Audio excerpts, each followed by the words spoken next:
దేవగిరి గ్రామానికి ఆనుకొని ఒక పెద్ద అడవి ఉండేది.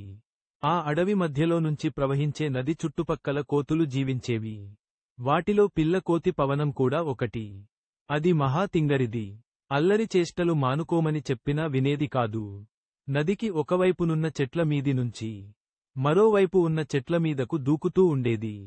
ఆ ఆట ప్రమాదకరమని మిగతా కోతులన్నీ వారించినా అస్సలు వినేది కాదు. ఒకసారి ఆ పిల్లకోతి అలాగే గెంతుతూ నదిలో పడిపోయింది. ఈత రాకపోవడంతో గట్టిగా అరవసాగింది. కోతులు చూస్తూనే ఉన్నా ఆ ప్రవాహంలోకి దూకే సాహసం చేయలేదు.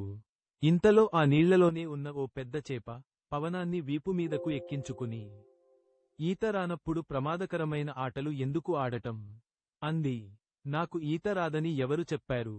వచ్చు అంటూ బడాయికి పోయిందా పిల్లకోతి. ఈదుకుంటూ ఒడ్డుకు చేరకుండా అరిచావు మరి? ప్రశ్నించింది చేప.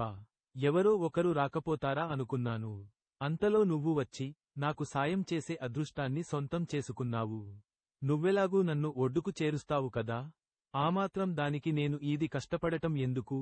అని అహం ప్రదర్శించింది పవనం. సాయాన్ని పొందుతూనే దాన్ని తక్కువ చేసి మాట్లాడటం చేపకు కోపం తెప్పించింది. దాంతో ఒక్కసారిగా పవనాన్ని నీళ్లలో పడేసింది. వరదలో కొంతదూరం కొట్టుకుపోయి ఓ బండరాయి ఆసరా తీసుకొని ఊపిరి పీల్చుకుంది. ఎలాగోలా కోతుల గుంపును చేరుకుంది. అహంకారంతో ఈత వచ్చినట్లు చెప్పి నా ప్రాణం మీదకు తెచ్చుకున్నాను. ఇప్పట్నుంచి మీ మాట వింటూ బుద్ధిగా ఉంటాను అంటూ తల దించుకుంది పిల్లకోతి పవనం.